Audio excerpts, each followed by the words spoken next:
देखिए मैंने कहा था आप लोगों से कि अब हम सबसे दो इंपॉर्टेंट साइन एक्स और कॉस एक्स के ग्राफ को पढ़ने वाले हैं और उसके साथ साथ हम मॉड के फंक्शन का एप्लीकेशन देखने वाले हैं। देखिए ये ग्राफ आपको कहां कहां यूज होगा मैं बताना चाहूंगा। इस ग्राफ का यूज आपको होगा काइनेमेटिक्स में।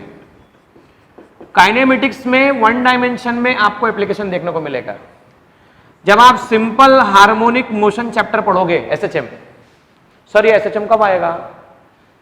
एनसीईआरटी के सेकंड पार्ट में एसएचएम मिलेगा आपको। वहां पे इसे ऑसिलेशन नाम के चैप्टर से बताया गया है, सिंपल हार्मोनिक मोशन को। डीसी पांडे जी की बुक रेफर करोगे तो पांडे जी की बुक में आपको सिंपल हार्मोनिक मोशन मिलेगा। एचसी वर्मा जी को रेफर करेंगे आप तब भी वहां पर आपको सिंपल हार्मोनिक मोशन मिलने वाला है। एसएचएम चैप्टर में आपको साइन एक्स और कॉस एक्स के ग्राफ की प्लॉटिंग मिलने वाली है, इसलिए यह बात मैं आज आपको यहां पे डिस्कस कर दे रहा हूं जो आगे यूज होने वाला है। तो देखिए y equal to sine x, y equal to cos x, y equal to mod sine x और y equal to mod cos x. Let us start. सबसे पहला ग्राफ जो है y इक्वल टू हम साइन एक्स का plot करेंगे और y equal to sine x का ग्राफ जो बनाया जाता है वो इस तरह से बताया जाता है। ये y equal to sine x का ग्राफ है। यहां से लेके 0 से लेके ये होता है 2 पाई, इसका हाफ होता है पाई, इसका हाफ होता है पाई बाई 2 और इसका हाफ होता है 3 पाई बाई 2। आप सोच रहे होंगे सर किस तरह से बनाया आपने? समझा देता हूं, बिल्कुल समझा देता हूं। कई बार इस ग्राफ को y इक्वल टू 2x भी बोला जाता है या y equal to 2 sin x भी बताया जाता है। मतलब क्या सर? देखो यहां y equal to 1 sin x है, ये y equal to 2 sin x है। वापस से हमें इसके डिटेल में ना जाते हुए जितना फिजिक्स में जरूरी उतना ही सीखना है। देखो इसको ऐसा समझा जा सकता है कि जब कोई पार्टिकल सर्कुलर मोशन परफॉर्म करता है, मान लीजिए ए से होता हुआ वो बी पर जाता है। सपोज ये ए से होता हुआ वो बी पर गया, तो ए से होता हुआ जब बी पर जाता है तो सेंटर पे बनने वाला जो एंगल बनता है इस केस में वो 90 डिग्री एंगल बनता है। Theta will be 90 degree. जब वो ए से होता हुआ बी पर जाता है, बी से होता हुआ सी पर जाता है, तो सेंटर पे बनने वाला एंगल 180 डिग्री होता है। देखिए 90 जब 360 डिग्री एंगल होता है तो हम सीख चुके हैं पहले भी 9th-10th में सीख चुके हैं 360 डिग्री को 2 पाई लिखा जाता है। आप इसका हाफ कर दीजिए 360 divide by 2, 2 pi divide by 2। तो देखिए 360 डिवाइड बाई 2 कितना होने वाला है? तो 360 डिवाइड बाई 2 होने वाला है 180 और 2 पाई पाई। अच्छा 180 का हाफ करो, 180 का हाफ करोगे तो यह आएगा 90 और इसका हाफ करने पर यह आएगा पाई बाई 2। अच्छा 90 प्लस 180 दोनों को ऐड करो तो ये 90 प्लस 180 दोनों को ऐड करने पर 270 और ऐड करके देखो बेटा पाई प्लस पाई बाई 2, तो pi plus pi by 2 add करो, 2 एलसीएम लिया 2 पाई प्लस पाई। अच्छा 2 पाई प्लस पाई कितना आएगा? तो ये आएगा 3 पाई बाई 2। तो यह नोटिस करो जब हम ऐसा कहते हैं कि आपने हाफ पार्ट को बनाया तो सेंटर पे कितना एंगल बनाया? सेंटर पे आपने 180 डिग्री एंगल बनाया और वापस से हाफ पार्ट 180 प्लस 180 कितना हुआ? तो 180 प्लस 180 हुआ आपके पास में 360। अच्छा 180 का हाफ कितना होता है? तो 180 का हाफ होता है 90 डिग्री, तो इसका जस्ट हाफ वैल्यू जो आएगा वो 90 डिग्री आएगा। बच्चों बताना ध्यान से, 180 प्लस 90 कितना होता है?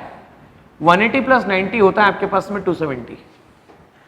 तो 270 ये देखिए इतना पोर्शन 90, ये रहा इतना सा पोर्शन 90 प्लस 90, 90 प्लस 90, तो 90 प्लस 90 180।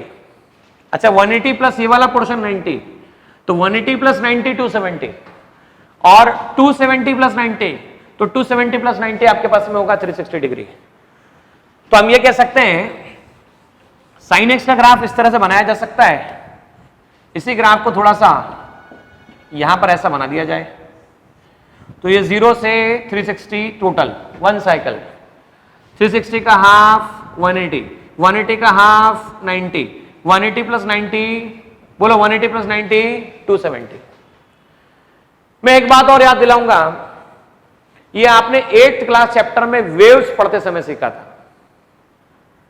फिलहाल आप 11th क्लास के आगे के टॉपिक्स पढ़ने वाले हैं, लेकिन 8th क्लास में वेव्स चैप्टर पढ़ते समय आपने सीखा था, आपने ऐसा सीखा था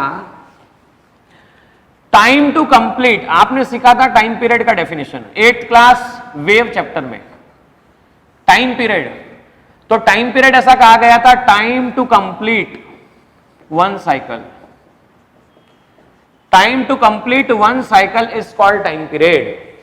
मान लीजिए कोई ए से होता हुआ मोशन करता हुआ बी पर गया, ए से बी जाने के बाद बी से सी पर आया, सी से आने के बाद ये डी पर आया, ये हो गया A two A one cycle, total time T. सोचो अगर ये हाफ जाता तो टाइम कितना होता, हाफ, टी बाई टू। अच्छा इसका भी हाफ होता, मतलब इस हाफ का भी हाफ होता, तो टी बाई टू का हाफ करके देखो, बोलो भाई टी बाई टू का हाफ कितना होगा, तो टी बाई टू का हाफ होगा टी बाई फोर। तो देखिए यहां से यहां तक हम इसको इस तरह से भी बता सकते हैं, कई जगह पे ऐसे भी बताया जाता है इन ग्राफ्स को, ये इस तरह से, ये इस तरह से, टोटल यहां से यहां तक 0 से टी, 0 से टी। अच्छा इसका हाफ कितना आया, तो टी बाई टू, इसका भी हाफ कितना आया, तो टी बाई फोर। देखो बेटा यहां से यहां तक टी बाई टू और टी बाई टू, मतलब ये पूरा half cycle T by two, इसका भी हाफ कितना आया, टी बाई फोर आया। अब देखो ये है यहां से यहां तक, बोलो कितना है, यहां से यहां तक है टी बाई टू, यहां से यहां तक टी बाई टू और T by two plus T by four, T by two plus T by four आता है आपके पास में 3t by four, this will be 3t by four. यहां तक सभी को बात क्लियर है। तो पहला ग्राफ हमने सीखा y equal to sine x या y equal to 1 sine x. तो y equal to sine x का ग्राफ सीखने के बाद अब हम समझते हैं y equal to mod sine x का ग्राफ कैसा होता है। y equal to mod sine x का ग्राफ, बच्चों 10th क्लास में आपने मैथमेटिक्स में सीखा था कि मॉड के अंदर जो भी वैल्यू आप देते हैं वो उसका पॉजिटिव वैल्यू रिटर्न करता है। मतलब y equal to mod x कर दिया आपने, मान लीजिए x की वैल्यू -1 रखी तो भी आप y की वैल्यू को +1 ही लेंगे, और x की वैल्यू को आपने +1 रखा तो भी आप +1 का मॉड +1 ही लेंगे। तो मॉड में जो भी नेगेटिव होता है, मॉड में जो भी नेगेटिव होता है वो नेगेटिव का पॉजिटिव वैल्यू आपको रिटर्न करता है। तो आप देखिए y equal to mod sine x, y equal to mod sine x, मतलब मॉड के अंदर जो भी वैल्यू होती है वो उसका पॉजिटिव रिटर्न करता है। तो साइन एक्स जहां जहां नेगेटिव होगा वहां उसके लिए पॉजिटिव वैल्यू कंसीडर करेंगे। तो देखिए y equal to sine x का जो ग्राफ था वो ग्राफ कुछ इस तरह से था, 1 साइकिल के लिए, फिर नेक्स्ट साइकिल के लिए, और फिर ये नेक्स्ट साइकिल के लिए।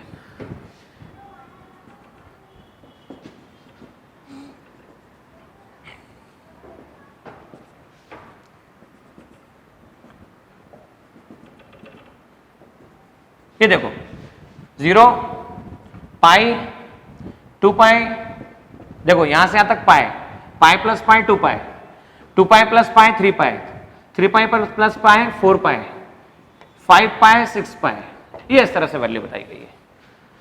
देखिए ये y एक्सेस, ये x एक्सेस, ये y एक्सेस का पॉजिटिव नेगेटिव, पॉजिटिव नेगेटिव, फिर पॉजिटिव और नेगेटिव।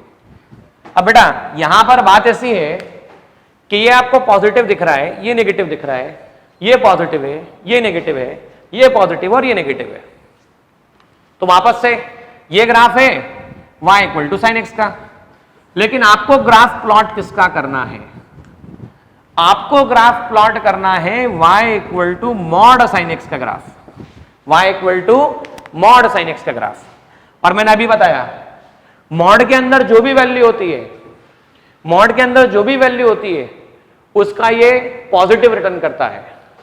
तो देखो पहले पॉजिटिव को पॉजिटिव रहने दो, इस पॉजिटिव को भी पॉजिटिव रहने दो,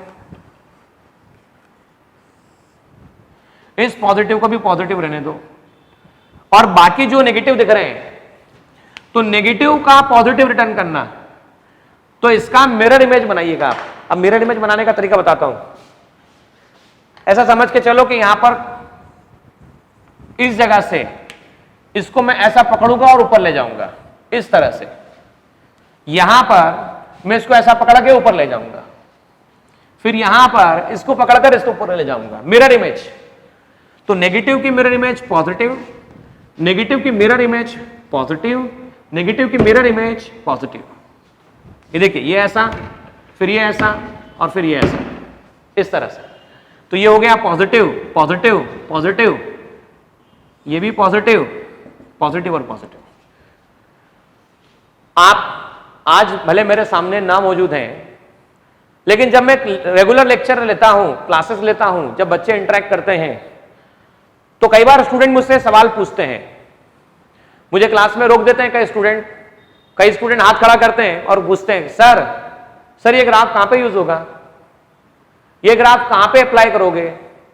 तो मैं उनको कहता हूं कि जब आप 12th क्लास का आखिरी चैप्टर पढ़ोगे, 11th नहीं बोल रहा हूं, 12th क्लास का लास्ट चैप्टर पढ़ोगे, जिसका नाम है सेमीकंडक्टर डिवाइस। तो सेमीकंडक्टर डिवाइस पढ़ते वक्त वहां पर रेक्टिफायर नाम का टॉपिक आएगा। उस रेक्टिफायर टॉपिक में हाफ वेव रेक्टिफायर, HWF कहते हैं उसे, HWR और FWR, फुल वेव रेक्टिफायर। दो टॉपिक रहेंगे, हाफ वेव रेक्टिफायर और दूसरा टॉपिक रहेगा फुल वेव रेक्टिफायर। तो हाफ वेव रेक्टिफायर और फुल वेव रेक्टिफायर, इन दोनों केस में आप ये टॉपिक पढ़ने वाले हो। हालांकि ये बात उतनी ही सच है कि केवल फिजिक्स के सेमीकंडक्टर की बात हम नहीं कर रहे हैं। जो बच्चे 11th क्लास में इलेक्ट्रॉनिक सब्जेक्ट लेंगे, जो भी बच्चे 11th क्लास में इलेक्ट्रॉनिक सब्जेक्ट लेंगे, वहां पर भी यही होने वाला है। वहां पर आपको half wave rectifier, full wave rectifier पढ़ने को मिलेगा। सर इसके अलावा और कहीं यूज नहीं है क्या? है ना बेटा, बिल्कुल है।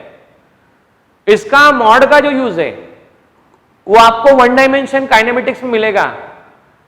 आपको ऐसा बोला जाएगा, देखो एप्लीकेशन समझाता हूं, आपको ऐसा बोला जाएगा कि अगर डिस्प्लेसमेंट टाइम ग्राफ गिवन है, अगर आपको डिस्प्लेसमेंट टाइम ग्राफ गिवन है, जैसे देखिए ये आपको मान लीजिए डिस्प्लेसमेंट टाइम ग्राफ गिवन है, थोड़ा सा समझने की कोशिश कीजिएगा। ऐसा गिवन है डिस्प्लेसमेंट टाइम ग्राफ, डिस्प्लेसमेंट, और ये टाइम ग्राफ है।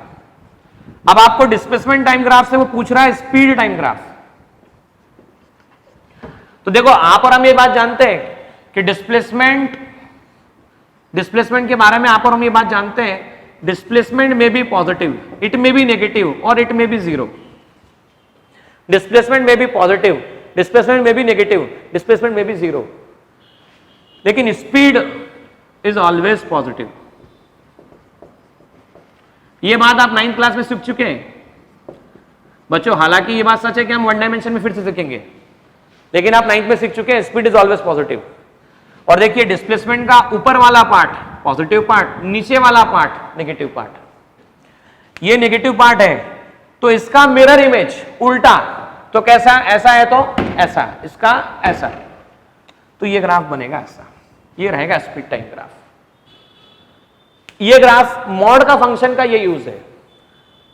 मॉड फंक्शन का एक और यूज समझिए, वापस सुनना मैंने क्या किया। डिस्प्लेसमेंट टाइम ग्राफ ऐसा गिवन था, डिस्प्लेसमेंट टाइम ग्राफ ऐसा गिवन था, यहां पॉजिटिव था, यहां नेगेटिव था।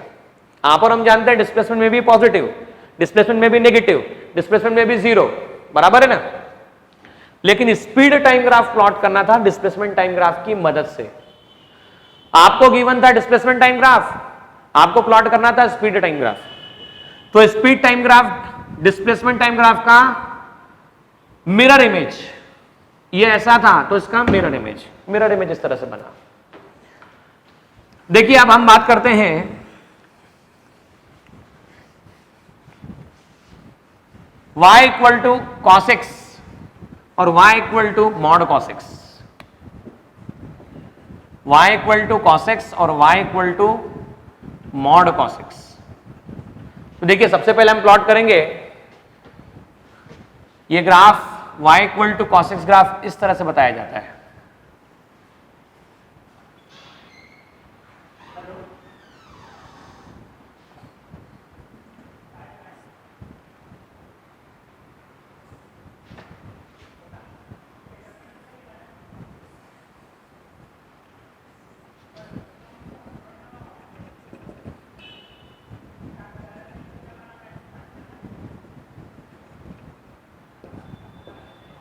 ये रहा y equal to cos x, ये x, ये x डैश, ये y और ये y डैश, ये पॉजिटिव, नेगेटिव और ये पॉजिटिव। देखिए y equal to cos x में ये वाला ग्राफ ऐसा, फिर से मैं y equal to cos x ही प्लॉट कर रहा हूं, और फिर से मैं y equal to cos x ही प्लॉट कर रहा हूं। सर ऐसा क्यों?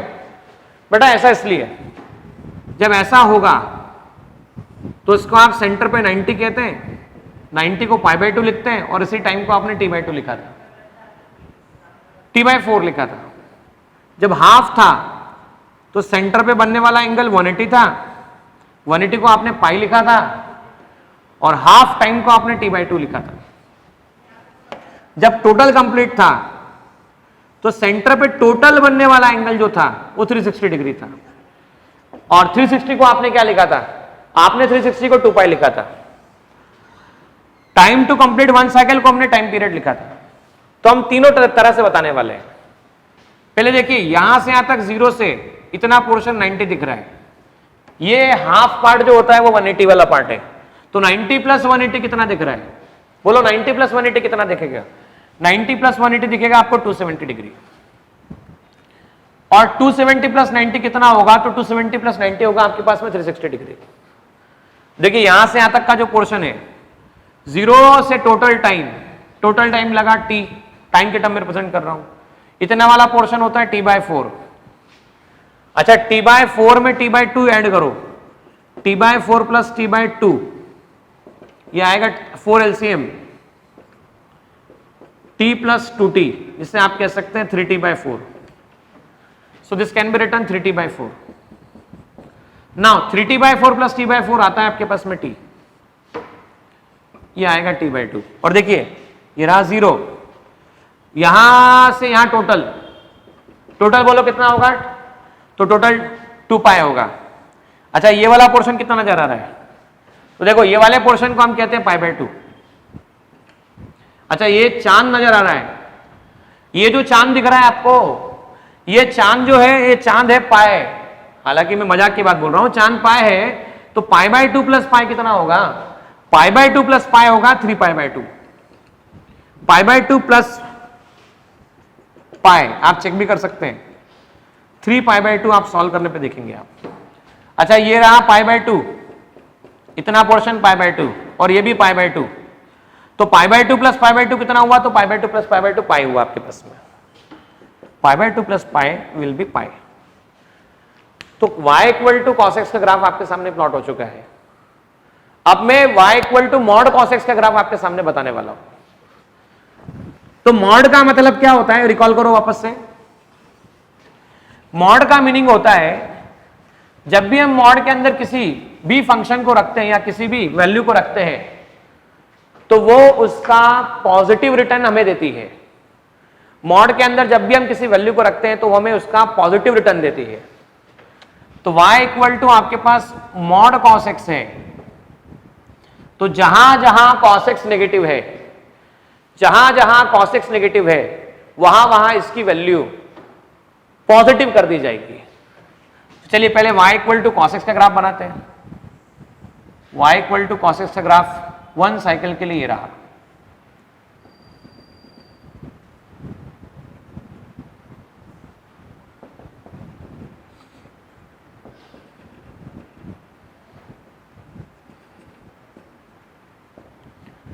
प्लस माइनस और प्लस।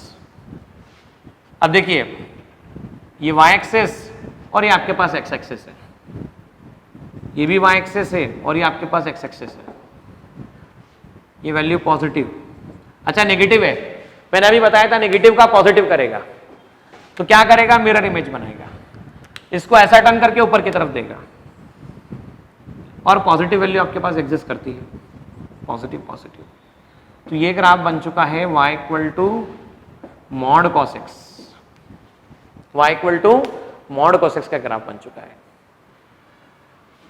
अब नेक्स्ट लेक्चर में हम सीखेंगे इलिप्स, हाइपरबोला, इन दोनों के ग्राफ कैसे बनते हैं और इनके एप्लीकेशन कहां कहां पर होते हैं। इलिप्स, हाइपरबोला, इन दोनों के ग्राफ किस तरह से बनते हैं और ये कहां फिजिक्स में यूज होते हैं।